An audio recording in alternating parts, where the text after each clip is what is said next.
Welcome to Beyond the Margins. I'm your host, Cherise Arnason, and today I'm thrilled to have as my guest Michelle Scribner, CEO of Sum of All Numbers. Michelle, thanks for joining me. It's a pleasure to be here. Thank you. Sum of All Numbers provides fractional CFO services, first cash management, and bookkeeping support. Michelle has led Sum of All Numbers through tremendous growth by combining financial strategy with heart. And today we'll go behind the scenes talking about how you scale a financial advisory and bookkeeping firm while preserving quality, culture, and margin discipline. Michelle, to get us started, please tell us a bit about your journey, how you came to lead Sum of All Numbers. Fantastic. Well, I got to be a mom for many, many years and just raise my kids. And then but always kept my foot into the business world. I was a business major and thankfully come from an entrepreneurial family that they always kept sucking me in. So it felt like my skill set was sharp, even though I was in full on mom mode. And then as I found my real passion was in helping people understand numbers and putting it into actionable steps, like what needed to happen next.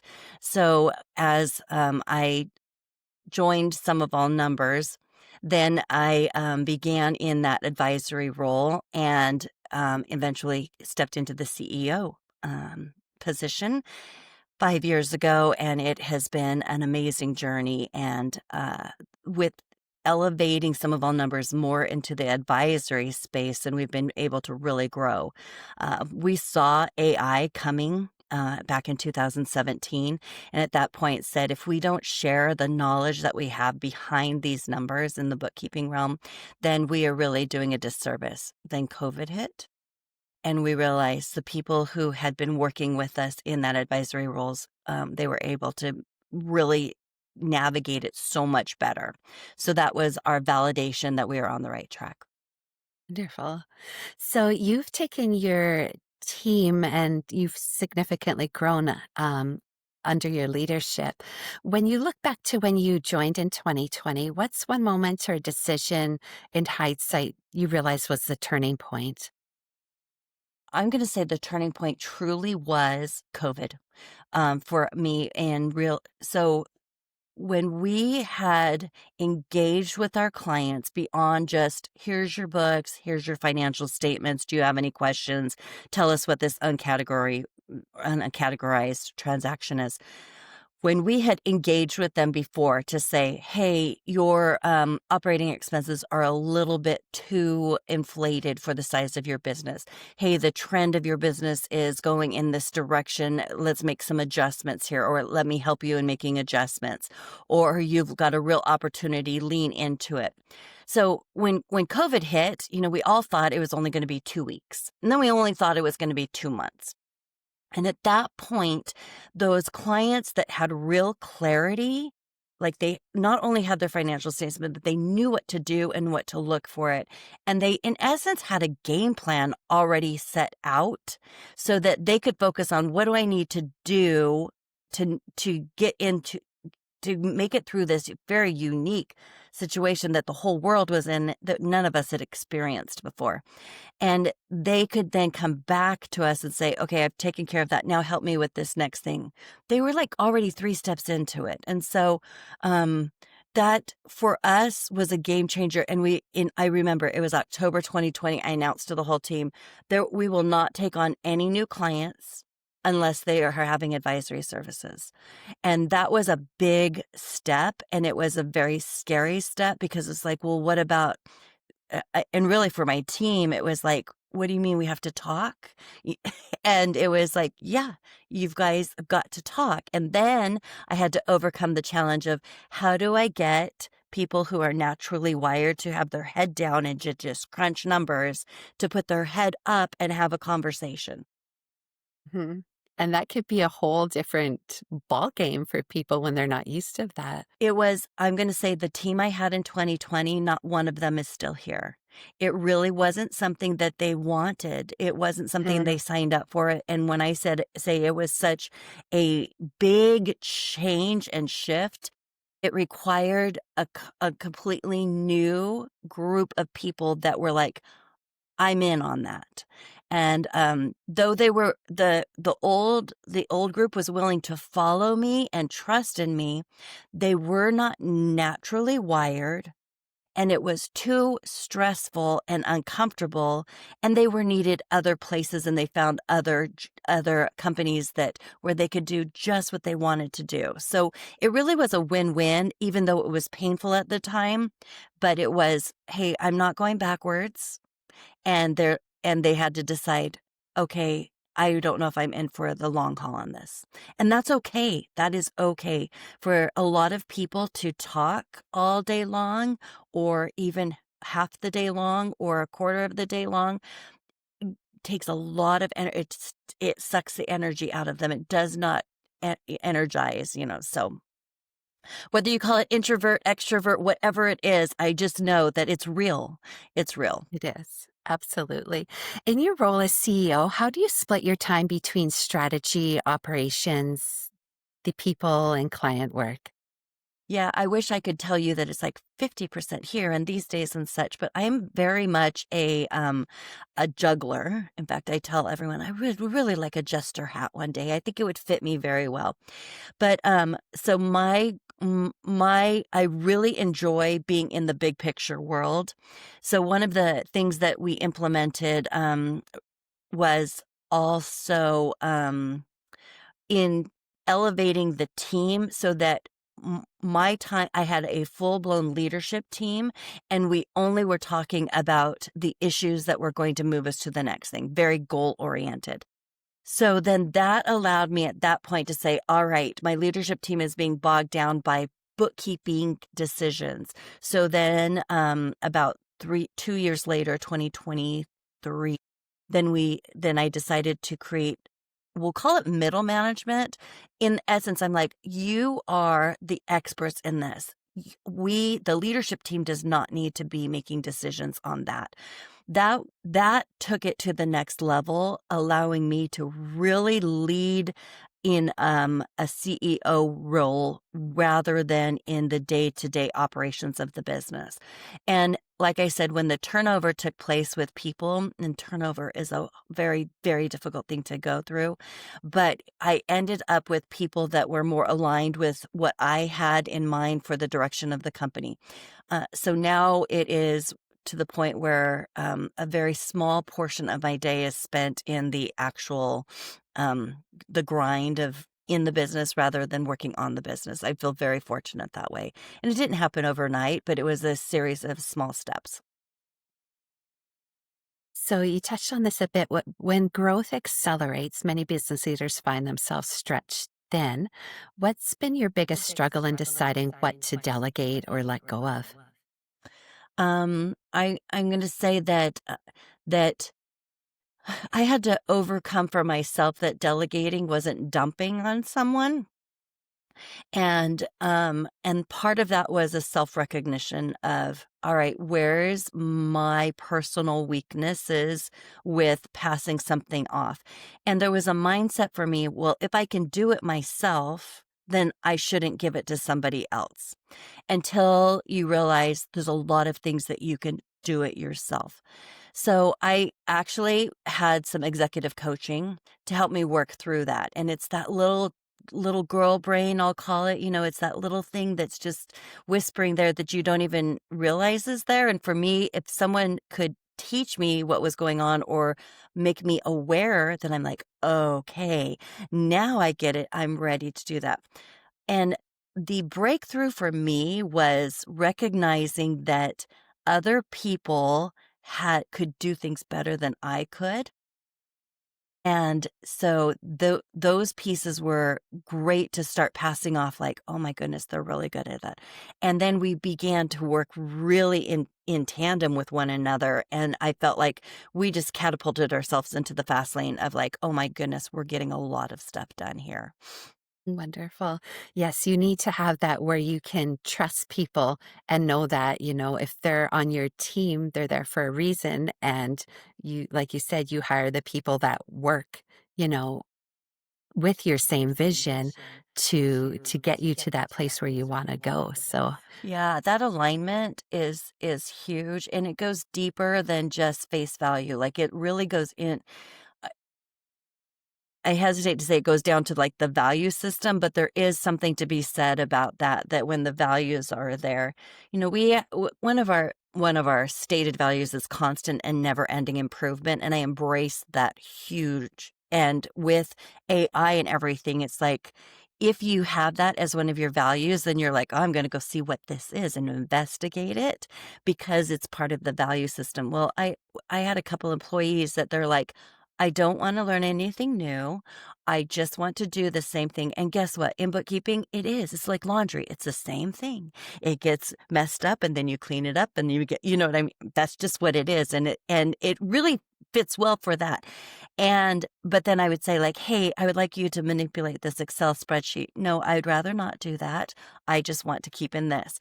And though I don't remember and doing anything differently, that employee came back and said, "I don't feel like you respect me." And it really hurt because I thought, "Oh my gosh, I respect everybody as people and such." But then I had to step back and say, "Oh, our values are not aligned." And she can sense that.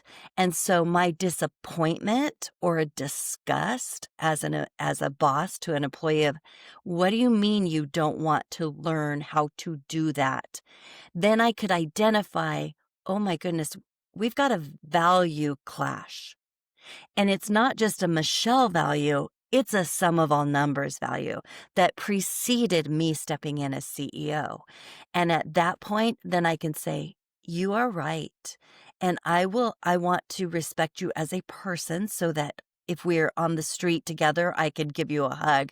But I think I don't respect the fact that our values aren't on this. And 30 days later, she gave her resignation, and I thought, "That's okay," because when we could identify why it was, and I was so grateful she could express it to me too, then it really helped. It helped, and then I knew at that point that when we talk about our company values, you've got to make sure that really is who you are, and even in the interviewing process, then it'd be like, "If this isn't you, you will not be happy here, I promise you, so don't come thinking, oh, it's no big deal." absolutely. I appreciate you being so transparent on that. Yeah. Early on, what were the systems or lack thereof that caused you the most pain, ones you wish you'd maybe put into place earlier? Oh, yeah. What a great thing. This is so nice to just rip the Band-Aid off and so with the turnover, it becomes very apparent what systems are not in place. And some of these employees had been here for 5 or more years. You get very used to just everything works. And then you have turnover, and it exposed the lack of systems very, very quickly. And so what had happened was we put systems into place, but then they weren't updated and kept fresh and looked at with a new set of eyes. So then, which then caused when there's a turnover, there was so much that was still in that person's head and not documented in a way or put into a system that somebody else could easily step in. And I wish I could say that just overnight we figured it out, but it really hasn't. And even this last week, when we were like, why wasn't the system followed? And it was, well, because we didn't do this, or they were waiting until it was perfect to put it into place, or whatever else. So now, we thankfully there's amazing tools out there to help us put systems in place. And one of my key people who joined us a few years ago, her strength is in consistency and standard operating procedures, documenting it. Her strength is not in communicating it, but my strength is. And so then that is what we're working on now. How do we reprogram everybody's brain to first go to our SOPs and say, does that exist? oh, here we go. It's all step by step and follow that. So my mantra for the team for the past year and a half has been, and I read 10 times is greater than 2 times is a book. And just the thing in reading that book was, if we've got the systems in place, we can be 10 times as large and it will not, nobody will feel any different. And so they started hearing me say that all the time, and you could see their eyes starting to roll. And I was like, I'm not giving this up. If we were 10 times as big, would that hurt? Oh, yeah. All right. What are we going to do different? So then there was a buy-in and an ownership of it, of like, okay, let's talk about this next thing. And when you're running a business, there's always a problem to solve, always. And if there isn't, you better watch out, because there's something lurking behind you and you're not watching for it. And so I'm constantly looking what other systems, I'm a big believer in systems, what other systems do we think are strong that are not? And now we catch it before it's 10 times as big. And we've got a mechanism to address it. So we've got our weekly meetings, and we've got a software that, like, okay, if it comes up during the week, go put it as an issue. So there's a place to put those issues, big or small.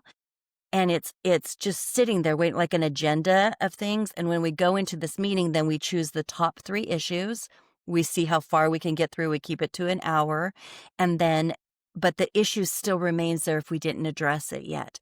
And when we address it and solve it, then there are action points after it. So all of those pieces have played into what has helped make our system stronger and stronger. Amazing. So, what have you found for automations that have been a lifesaver for you and your team? Yeah, automations and um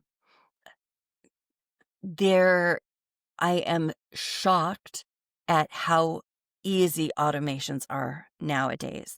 And so we've fully embraced the whole AI thing and linking things together. Before that, it was really, Zapier was really our automation tool. And I've got a couple people that they love it. They love figuring it out, and it doesn't happen overnight, but they just really geek out on figuring it out.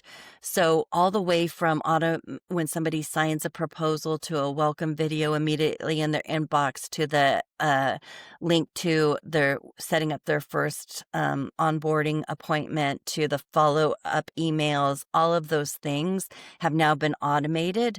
And again, because it's bookkeeping, it's the same thing over and over. And so putting those automations in place allows anybody to sit in those seats and to have it happen for all of the clients that it's appropriate for. Yeah, it's huge. And I'm going to say that there's always room for improvement, but we're watching constantly, like, what is the next thing? Likewise, we've got a meeting agenda that it gets put on. Hey, I want to bring this to everyone's attention. Do we need to bring it out to the whole company? And then we also created a special committee, and we called it the AI committee, but they are tasked with just fooling around with, hey, I tested this out. Hey, did you know our workflow program for bookkeeping just came out with this? I took the tutorial on it, that kind of stuff. So those people where they love it, they formed a committee for it. It's wonderful. If that's their interest, then use them to explore that, right? Exactly. Mhm. So, with rapidly growing the business over the past few years, how have you decided which types of clients are a best fit or most profitable for the business? Yeah, thankfully, I was trained very early on what is a top client, what is our top client, and it's something that we go back and we revisit. But we already had a system in place for that, with it very specific. What is the revenue? What is the structure of the business? What industries are the businesses that are our top clients? What personality traits, which is kind of hard to see in a sales call, but that we identified some red flags really fast on that. And then we actually we rank our clients that are our current clients, and we trim the ones that are the ones that really are not our top clients, and just say we actually fire clients. So, like, this is no longer something that fits what our top clients are there. So that was a missing piece for us as well, of the workload. because typically when you're in bookkeeping, it's like, how many hours does it take to handle? But you do have that cringe factor. Do I enjoy working with this client? Do I not enjoy? And so the first way of doing it was, does this client get a happy face or a sad face? And that helped us identify our top clients. Now I was like, we've got to rank it some way. And we went all around, like, how should we rank this? A, B, C, 1, 2, 3, all these things. And we came down to hurricane categories. So if you're a hurricane 5, if you're a cat 5, you take a lot of our energy, regardless of how much work it is. You could be the smallest client, but you're a cat 5. So that's the emotional part of seeing who your top clients are. And then it also allowed us to then, with my different teams, to say, how many cat 5s does this team have? How many cat 5s does this team have? And it was so interesting as we started tracking that metric to say, well, no wonder why they're overboard. We need to move one of the cat 5s out.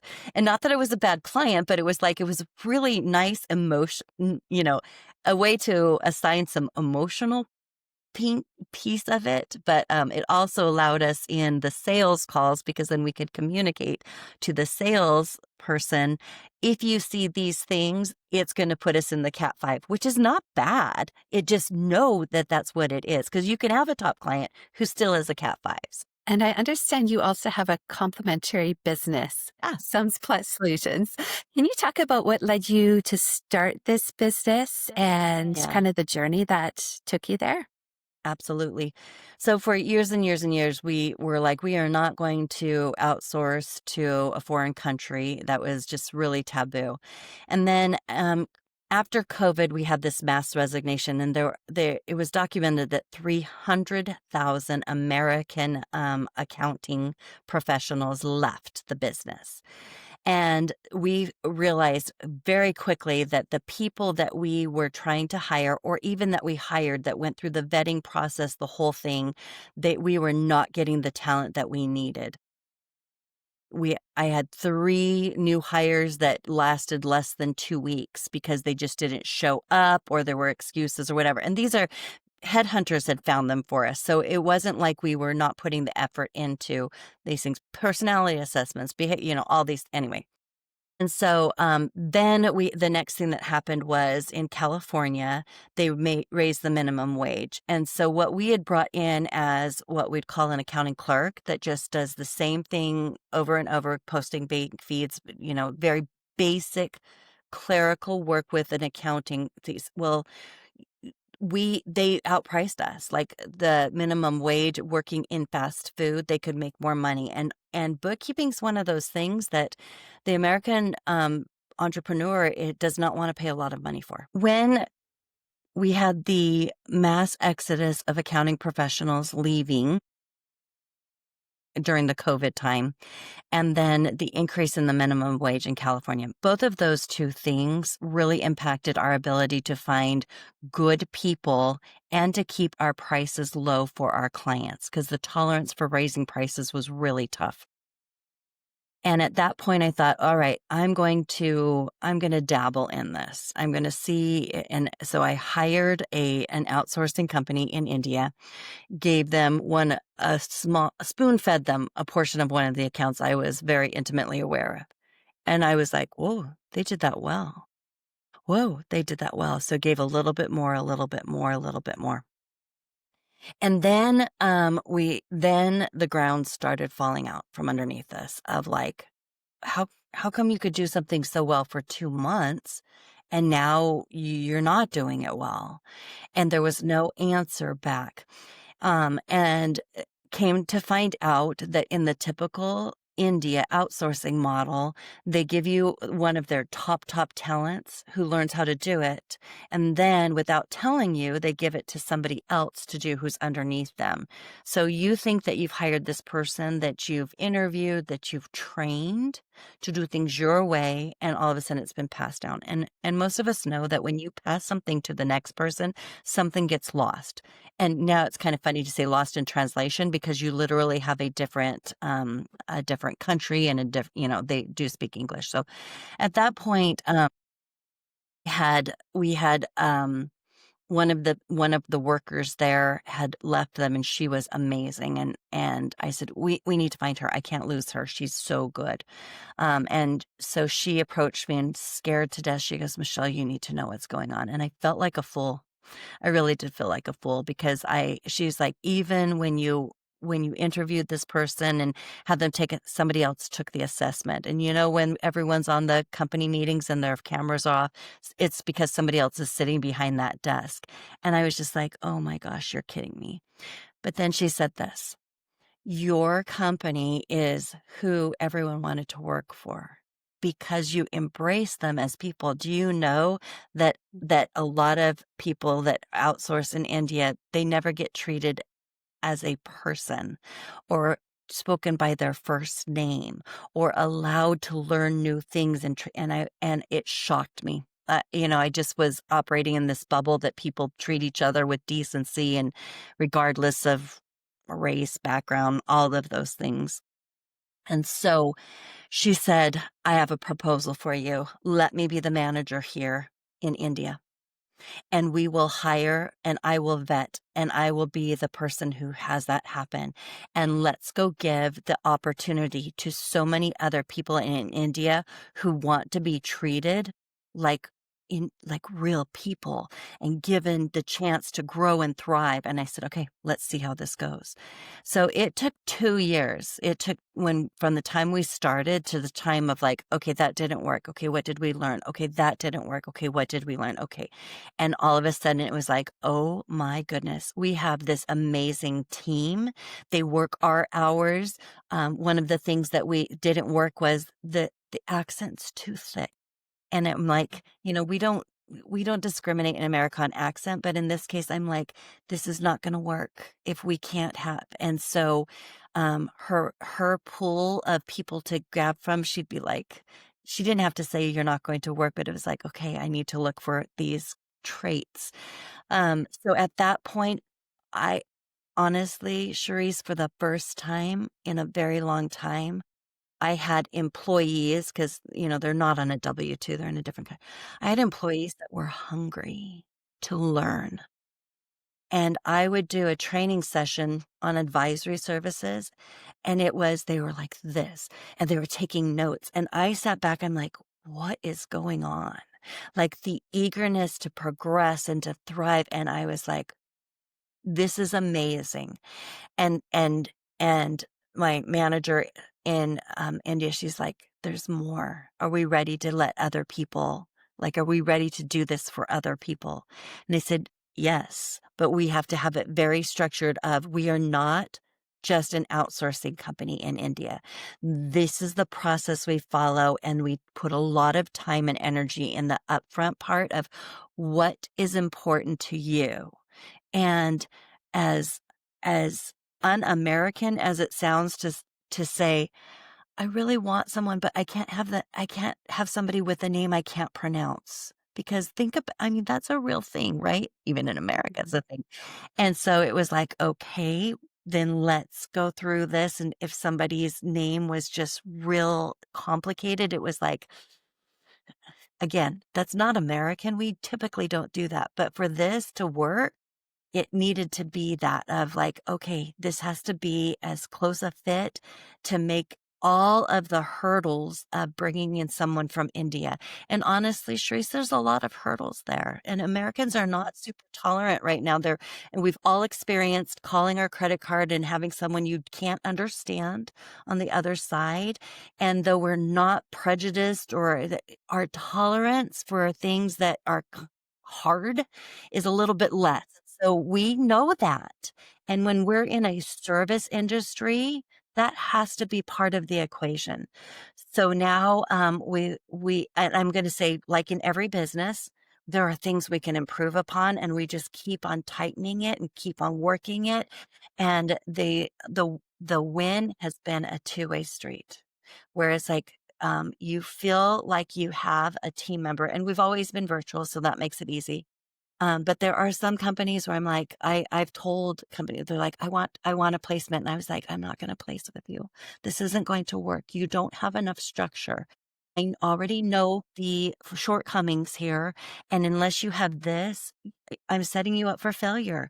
So let me help you grow that part of your business, and then you'll be ready for that placement. I really am like in it for, it's not just, oh, we could do that. Oh, we could do that. Right. Not. So that's how Sums Plus Solutions came about. That is a wonderful story and a lot of learning curve that you had to go through to Yeah. Yeah. make that happen. Looking ahead 6 to 12 months, what are your biggest goals for the businesses?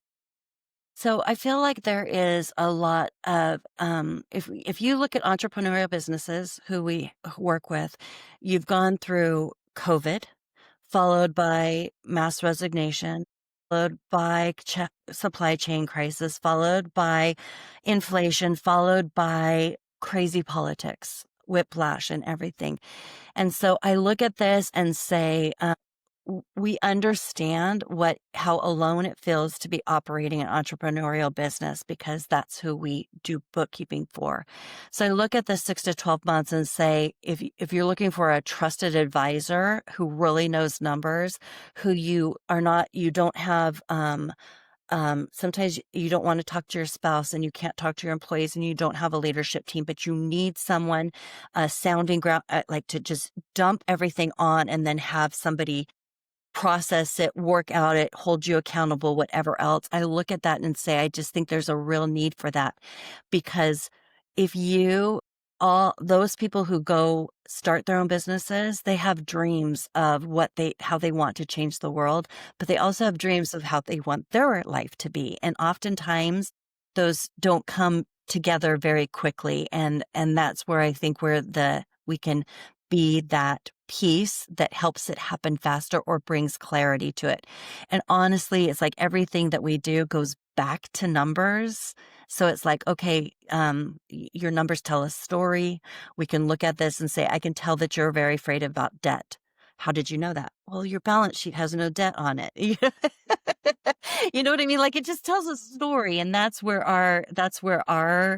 where we shine.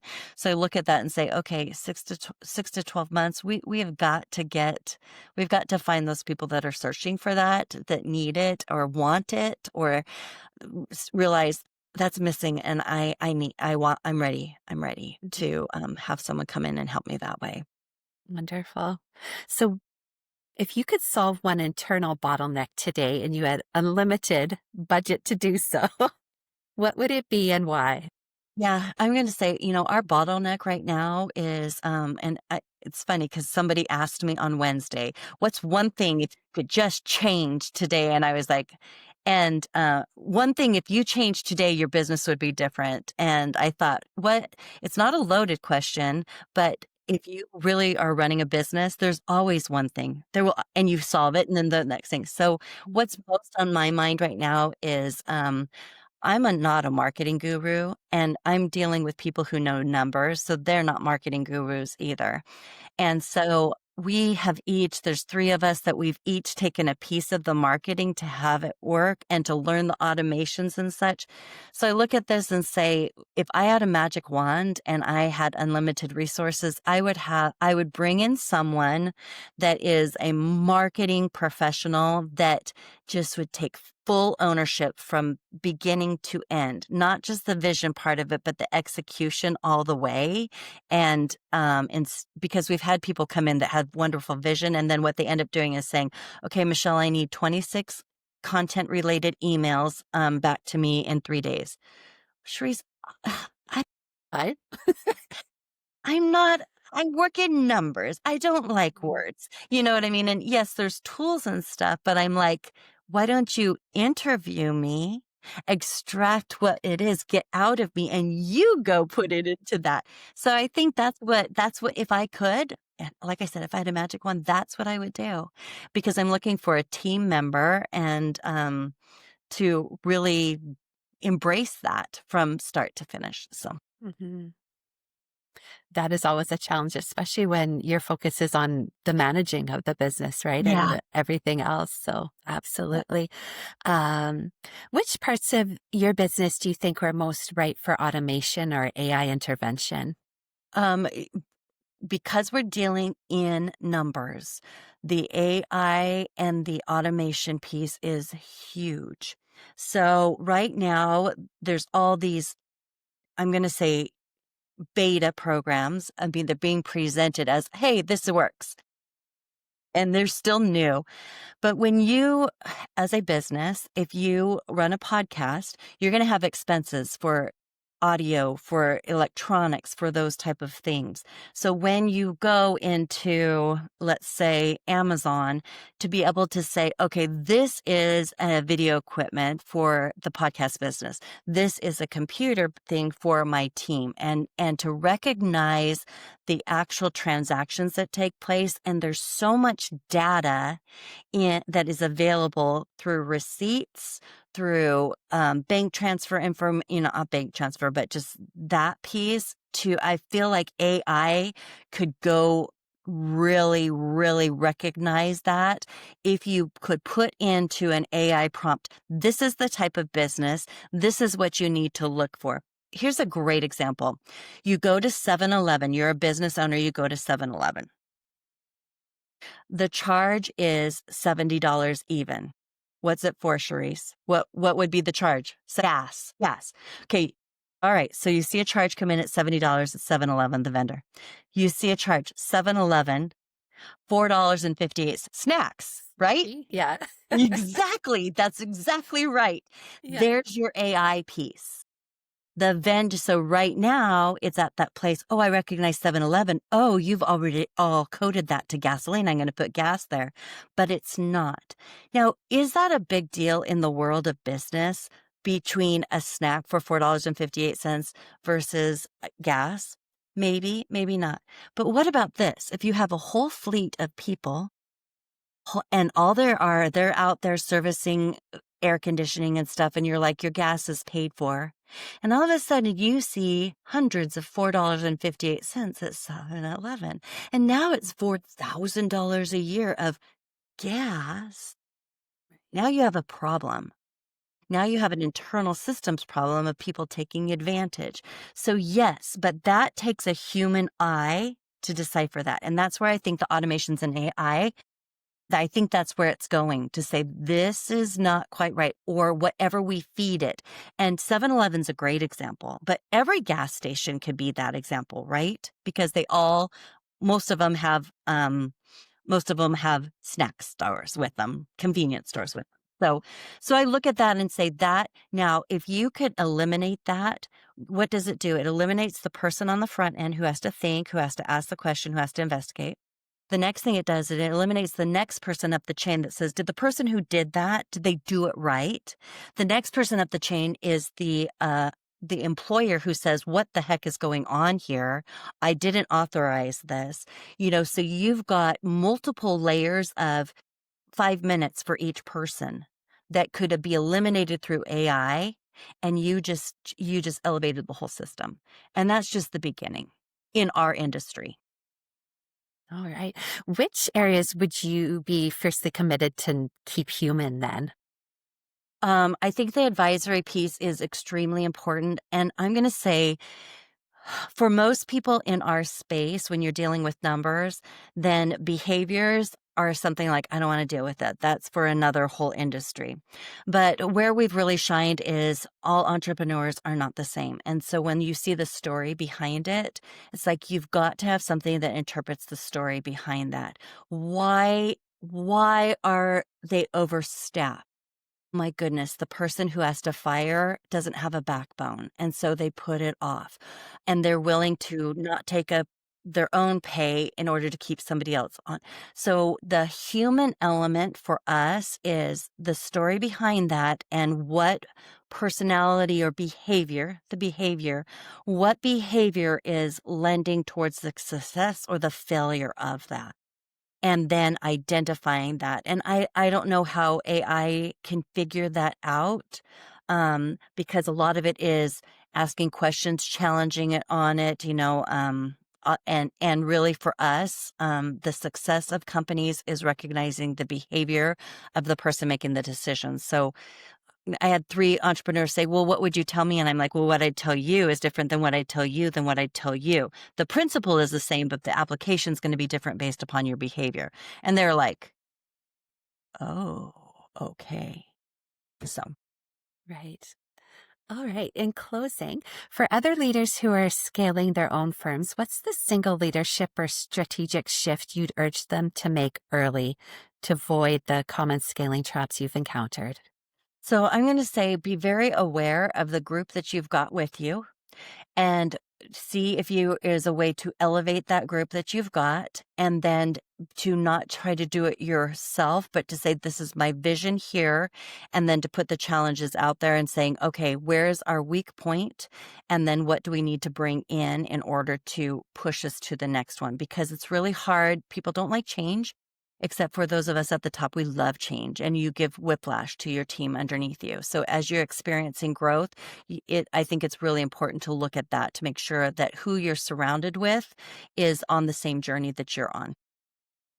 That is absolutely true. So, if our listeners would like to reach out and connect with you, how best can they reach you? The absolute best way is to go to our website, which is Sum of All Numbers, and that's sumofallnumbers.com. Lots of different ways. There's a newsletter, there's a contact, there's assessments, all sorts of fun stuff.